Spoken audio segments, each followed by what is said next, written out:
What if the most powerful immortal in the world owed his very existence to the one woman his kind ignored? When Lord Theron arrived at his fortress 3 days early, he expected to surprise his wife. Instead, the heavy-set kitchen maid shoved him into the shadows, clamped a shaking hand over his mouth and whispered, "Stay silent." The rain lashing against the tinted windows of the Maybach was biblical in its fury. Lord Theron Castell, sovereign of the northern covens, stared out at the jagged silhouettes of the Adirondack Mountains, his mind already miles ahead of the tires. He was returning to Castell Manor, a full 3 days earlier than scheduled. The European summit in Geneva had been a tedious affair of posturing and politics, and Theron had ruthlessly cut it short. He was a vampire of the old blood, pragmatic, violently decisive, and deeply protective of his inner circle. Above all, he was returning for Victoria. His wife of 3 centuries had pleaded with him not to go, citing a strange, unshakable dread. As his car wound its way up the isolated private road, Theron felt a rare flutter of anticipation. He intended to surprise her. Yet as the massive wrought-iron gates of the estate loomed into view, Theron's heightened senses caught the first jagged edge of wrongness. The gates were wide open. There were no guards, no glowing yellow eyes peering from the tree line, no subtle hum of the intricate security wards that usually blanketed the property in invisible static. "Stop the car," Theron commanded, his voice a low, vibrating baritone that left no room for debate. His driver, a ghoul named Thomas, slammed on the brakes. Before the vehicle had even fully halted, Theron was out in the torrential downpour. The rain did not bother him. The sheer deafening silence of his heavily fortified estate did. The scent of wet pine and crushed gravel was heavy in the air, but beneath it lay something metallic and bitter. Ozone, ash, and a faint, sickeningly sweet undertone of dead blood. Theron moved like a shadow detached from the night. He bypassed the grand entrance, scaling the sheer stone wall of the east wing with silent, impossible speed. He slipped through a second-story balcony door, stepping into the velvet-draped corridors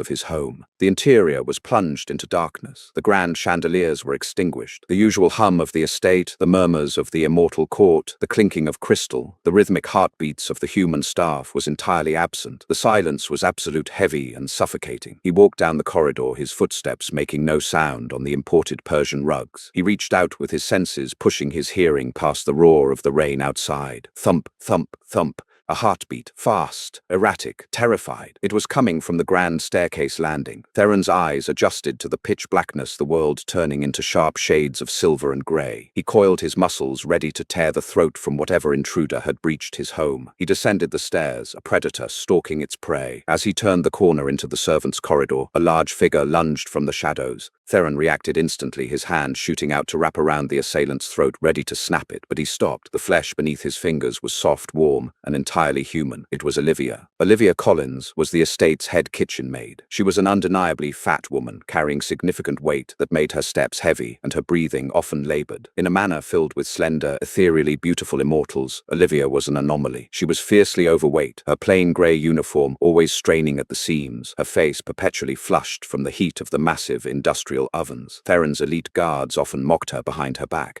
questioning why the king would keep such a slow, cumbersome human on staff. But Theron kept her because Olivia possessed an unmatched sharp intellect, and her heavy, warm human scent brilliantly masked the cold, dead nature of the kitchen from visiting human inspectors. Right now, however, Olivia was a portrait of sheer terror. She was drenched in sweat, her broad chest heaving violently, her dark hair plastered to her forehead, but her eyes, wide, bloodshot and wide awake, held no submission. Theron lowered his hand, his brow furrowing in irritation. "Olivia, what is the meaning of—" Before the Vampire King could finish his sentence, the heavy-set maid did the unthinkable. She lunged forward, her large, soft hands grabbing the lapels of his $3,000 bespoke suit. With surprising adrenaline-fueled strength, she shoved the ancient predator backward into the narrow recess of a linen closet. Theron was so stunned by the sheer audacity of the human touching him that he didn't resist. Olivia crowded in after him, her large frame pressing him against the back wall. The closet was suffocatingly tight. Theron could feel the frantic hammering rhythm of her heart and the heat radiating from her skin. She slammed the heavy oak door shut, plunging them into absolute darkness. Theron's eyes flared crimson, his fangs descending in a reflex of pure instinct. How dare she?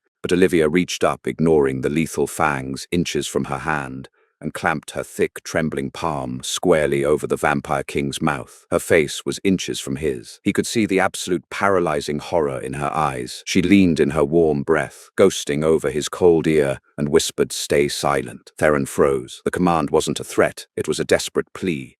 For a fraction of a second, the ancient king considered snapping her neck for the disrespect. But Olivia was not a foolish woman. She knew what he was. She knew he could tear her apart like tissue paper. If she was risking his wrath to silence him, the alternative had to be infinitely worse. Slowly, Theron reached up and wrapped his cold, iron-hard fingers around her thick wrist, gently but firmly pulling her hand away from his mouth. He didn't speak, but his glowing red eyes demanded an explanation. Olivia swallowed hard, her double chin trembling as she fought to control her ragged breathing. She didn't say a word. Instead, she reached behind her, feeling blindly against the dark paneling of the closet. There was a soft click, and the back wall of the closet shifted backward. Theron's eyes widened slightly. It was a servant's passage, one of the old Prohibition-era smuggling tunnels woven between the walls of the manor. He knew they existed, but they were narrow, dusty, and entirely unused by his kind. Olivia squeezed herself into the gap. It was an incredibly tight fit for a woman of her size. Theron watched in silence as she contorted her heavy frame, the rough wood scraping against her shoulders and hips. She gritted her teeth, ignoring the obvious physical pain, and pulled herself through the narrow opening. She looked back at him, gesturing frantically with a plump hand for him to follow. Theron slipped through the gap with liquid ease. Inside the walls, the air was stale, thick with centuries of dust and dry rot. The space was barely wide enough for a person to stand sideways. Olivia was wedged tight, breathing shallowly through her nose to make as little noise as possible. She gestured for him to follow her down the dark, claustrophobic tunnel.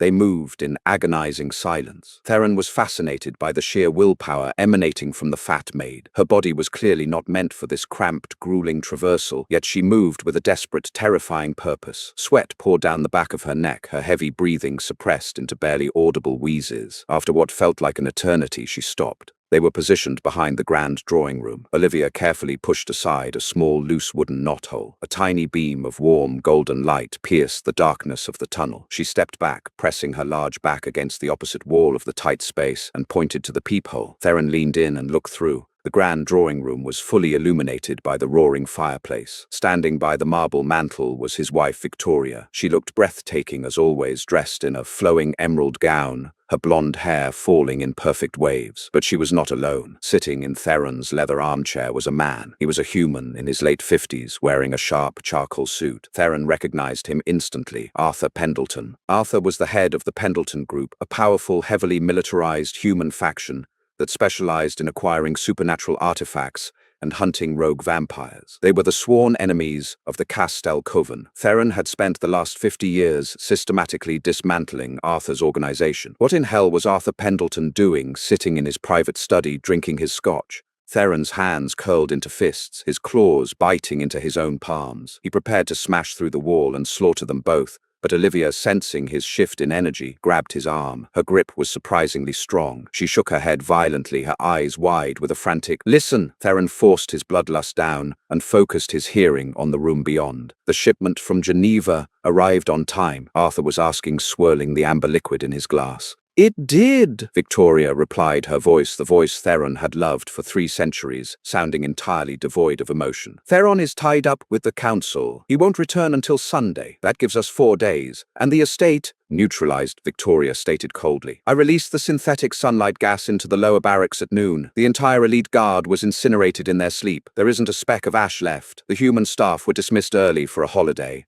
Theron felt a cold sensation that had nothing to do with his undead nature settle in his chest. His guard, 200 of his finest warriors. Ash. "Brilliant," Arthur chuckled. "And the wards?"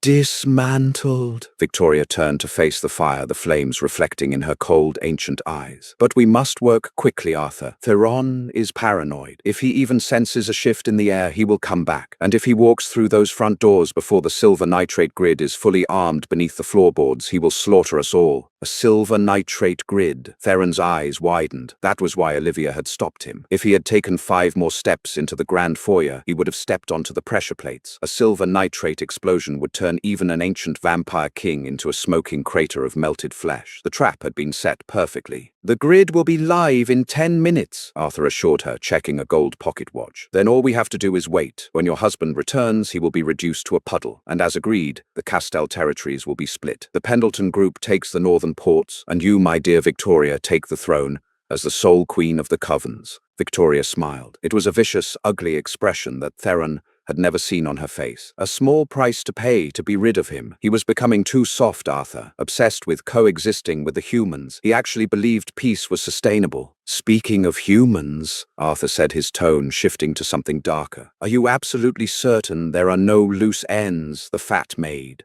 the one who runs the kitchens. My men couldn't find her when we swept the grounds. Victoria waved a dismissive hand. Olivia, please. The woman can barely walk up a flight of stairs without suffering a heart attack. She probably waddled off to town the moment I announced the staff holiday. She is a non-issue. In the dark space of the wall, Theron turned his head to look at Olivia. The heavy-set maid was staring back at him. Her face was pale, glistening with sweat, but there was a profound, hardened fury in her eyes that sent a genuine shockwave through the ancient king. She wasn't just a frightened human hiding from monsters. Olivia slowly reached into the deep pocket of her apron. She pulled out a heavily folded, ancient-looking document, its edges sealed with a black wax stamp. She held it up in the dim sliver of light for Theron to see. Theron's undead heart felt as though it had completely stopped. The wax seal bore the crest of the Blackwood no weight. Self-correction cannot use Blackwood. The wax seal bore the crest of the Vanderbilt clan, the original royal bloodline. The bloodline Theron had sworn a blood oath to protect a millennia ago, a bloodline everyone believed had been entirely wiped out by Victoria's ancestors. Olivia looked Theron dead in the eye, her lips barely moving as she mouthed her next words. In the absolute silence of the dusty tomb, I am not just the maid. And your wife didn't just kill your guards. She took your daughter. Theron froze the air, leaving his lungs in a silent, jagged gasp. His daughter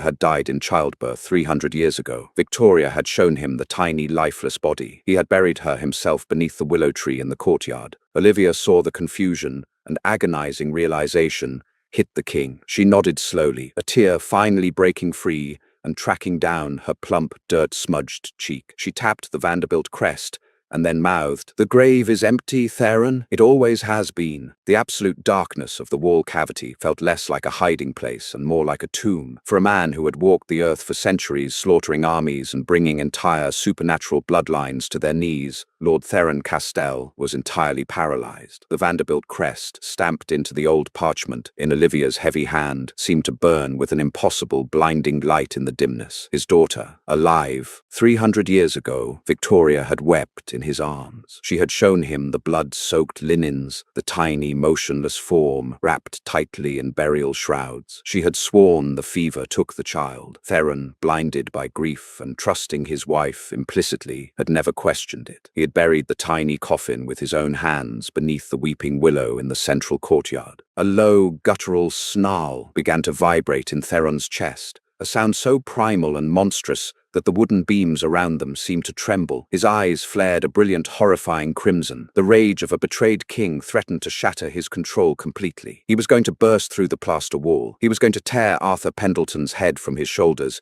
and then spend the next century slowly flaying Victoria alive. But Olivia moved faster. With surprising agility, the large woman clamped both her hands onto Theron's shoulders. The sheer weight and warmth of her grounded him. She pressed her face close to his, her heavy breathing washing over his cold skin. Her eyes, framed by exhaustion and deep lines of stress, were fierce. "If you kill her now, you will never find where she hid the girl." Olivia mouthed the words, barely a breath. "She is moving her tonight, to the Rockefeller vaults in the city. Once she is there, Pendleton's private military will extract her blood to synthesize a weapon. We have to go, now." Theron's jaw locked. He forced the monster down, burying the feral instinct beneath centuries of disciplined, cold strategy. He gave Olivia a single sharp nod. Olivia exhaled a shuddering breath of relief. She turned and began to shuffle sideways down the narrow corridor again. The journey was agonizing. The hidden passageways of the estate had been built during the Prohibition era, meant for slender smugglers and quick escapes. Olivia was a profoundly fat woman, her wide hips and heavy chest constantly scraping against the rough, splintering wood. Every step was a monumental effort. Her breath came in ragged, painful wheezes, and her thick grey uniform was completely soaked with sweat. Yet,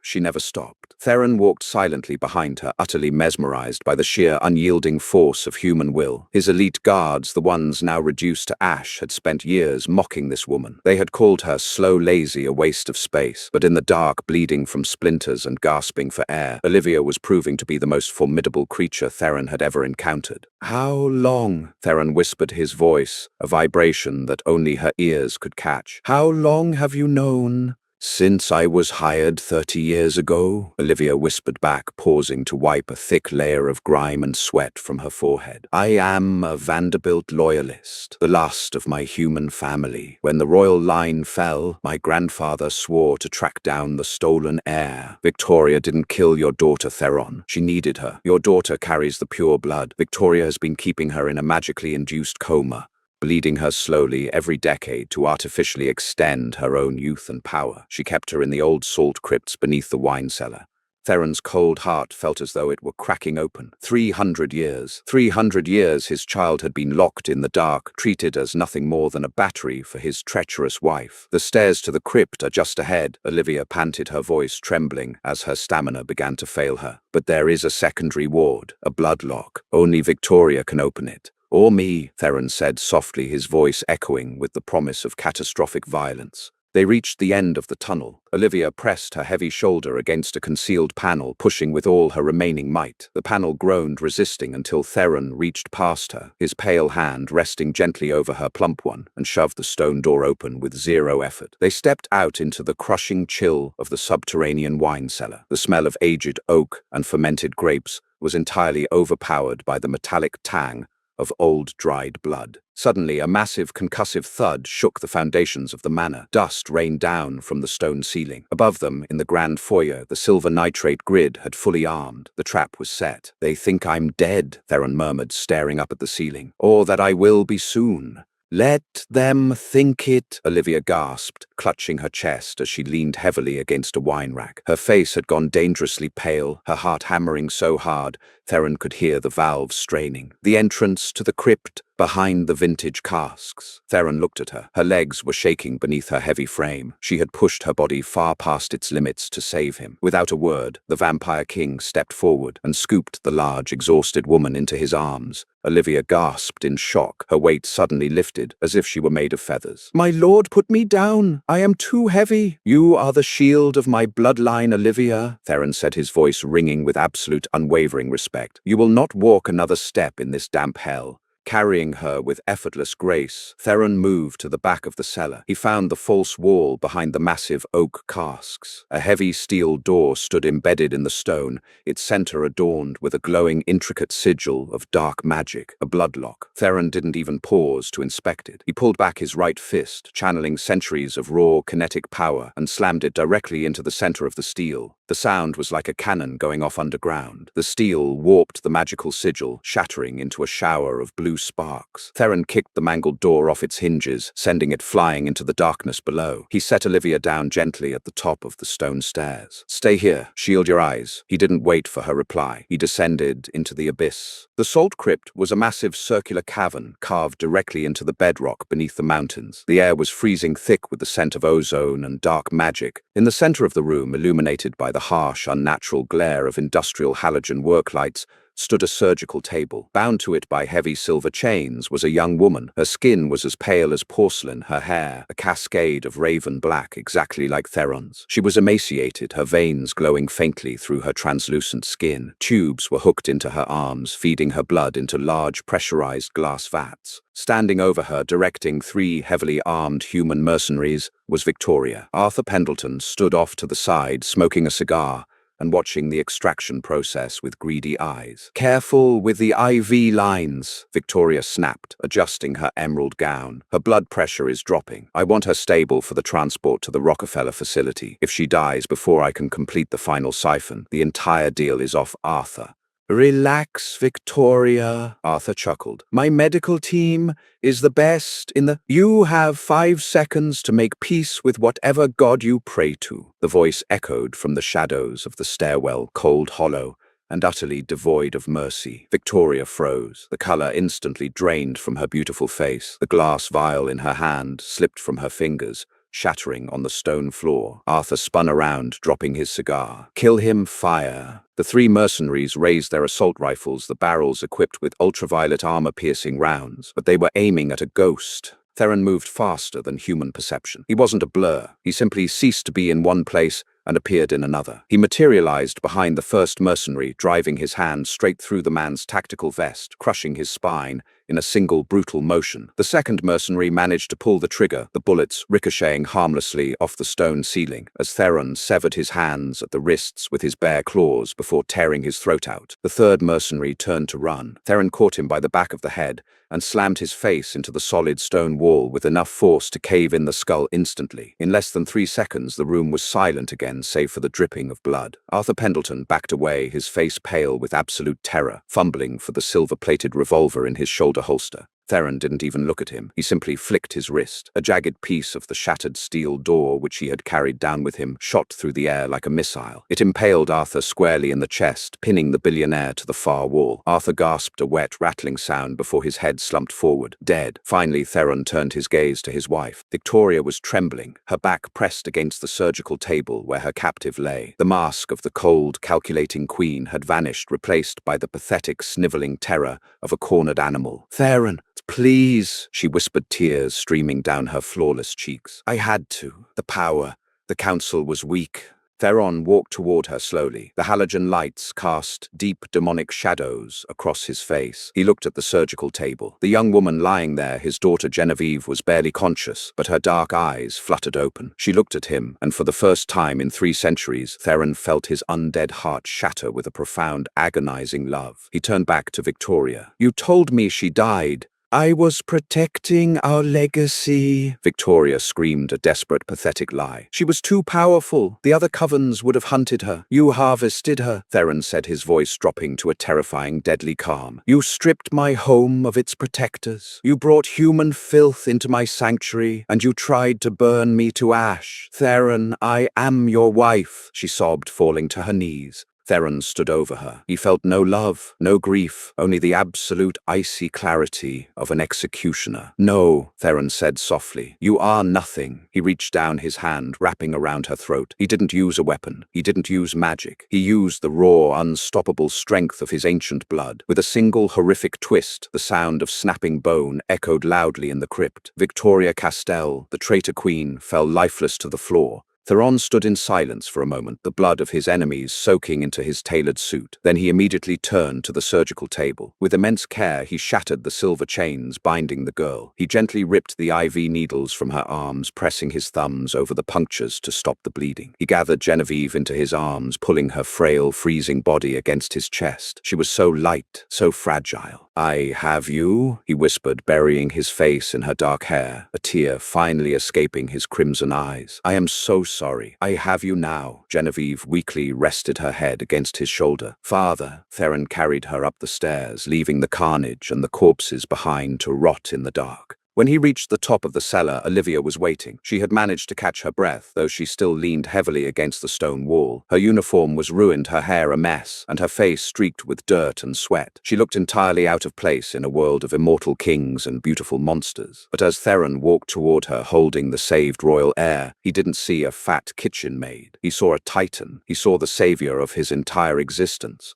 Olivia looked at the young woman in Theron's arms, and a warm, beautiful smile broke across her wide face. "Hello, little bird," Olivia whispered softly, tears welling in her eyes. "I promised your mother I would watch over you." Theron stopped in front of the large woman. For the first time in 1,000 years, the king of the Northern Covens bowed his head. "The manor is compromised. We leave tonight," Theron declared, his voice filled with newfound purpose. "But when we rebuild, there will be no more kitchen work for you, Olivia. From this night until the end of my immortal days, you sit at my right hand, the head of the Castell Council." Olivia chuckled, a deep, warm sound that filled the cold cellar. "I think I'd prefer a comfortable chair, my lord.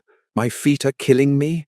Theron smiled, a genuine, rare expression. "You shall have a throne." Together, the ancient vampire, his rescued daughter, and the bravest woman he had ever met walked out into the storm, leaving the burning remnants of betrayal behind them. Did the explosive finale of Lord Theron and Olivia's story leave you completely speechless? Sometimes the greatest heroes don't wear armor or possess immortal beauty. They carry the heaviest burdens with quiet, unyielding strength. If Olivia's incredible courage and Theron's brutal justice kept you on the edge of your seat, smash that like button, share this story with anyone who loves a dark, twisty, supernatural thriller, and make sure to subscribe for more pulse-pounding, real-life inspired tales.